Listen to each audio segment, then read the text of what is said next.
সন্তান আছে, স্বামী থাকতে মেলামেশা করলেন কেন? লক্ষ্মীপুরের রায়পুরে বিয়ের দাবিতে প্রেমিকের বাড়িতে কন্যাসহ অনশন শুরু করেছেন এক গৃহবধূ। রাজীবের বিচার চান, এই তো?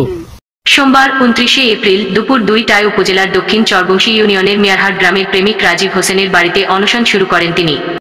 তানিয়া, বাবার নাম? এই ঘটনার পর প্রেমিক রাজীব সহ তার মা বাড়ি তালাবদ্ধ করে পালিয়ে গেছেন। প্রেমিক রাজীব হোসেন মিয়ারহাট গ্রামের বাসিন্দা।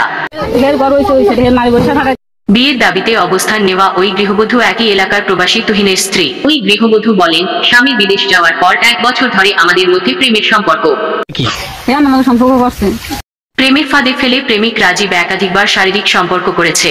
সম্প্রতি বিষয়টি পরিবার জেনে গেলে রাজীবকে বিয়ের জন্য বলি। তোমার হাজবেন্ড তোমাকে রাখবে না রাজীবের সাথে সম্পর্ক থাকার কারণে? কিন্তু সে রাজি হয়নি। 1 মাস আগে রাজীবের বাড়িতে গিয়ে তার মা ও বোনদের বিষয়টি জানিয়েছি। তারা বিয়ের প্রতিশ্রুতি দিয়েছিল তখন। তার সাথে মেলামেশা করছে, আপনি কি বলেন এটা মেলামেশা? তিনি বলেন, এখন সেই সম্পর্ক অস্বীকার করছে রাজীব। তার পরিবারও এই সম্পর্ক মানতে নারাজ। এই পরিস্থিতিতে বাধ্য হয়েই তার বাড়িতে অনশন শুরু করেছি।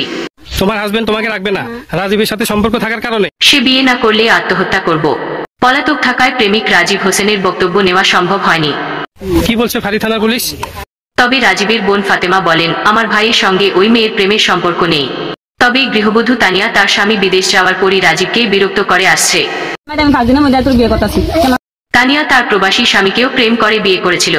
দক্ষিণ চরবংশী ইউনিয়ন পরিষদের চেয়ারম্যান আবু সালেহ মিন্টু ফরাইজি বলেন, বিষয়টি নিয়ে স্থানীয় সাবেক ও বর্তমান মেম্বারদের সহযোগিতায় উভয় পরিবারের মধ্যে আলোচনা চলছে। তার সাথে মেলামেশা করছে, আপনি কি বলেন এটা মেলামেশা? দুপক্ষই মীমাংসার জন্য রাজি হয়েছে। হাজিমারা পুলিশ ফাঁড়ির ইনচার্জ আবুল কালাম আজাদ বলেন, ওই গৃহবধূ তানিয়া লিখিত অভিযোগ করেছিল। অভিযোগ পেয়ে রাজীবের পরিবারকে মীমাংসার কথা বলা হয়েছিল, কিন্তু কোনো পক্ষ আর আসেনি। কি বলছে ফাঁড়ি থানার পুলিশ? তানিয়া বিকালে বিচার চাইতে আসলে মেম্বারকে দায়িত্ব দেওয়া হয়। যদি মীমাংসা না হয় তাহলে আইনি ব্যবস্থা নেবে পুলিশ। রাজীবের বিচার চান, এই তো?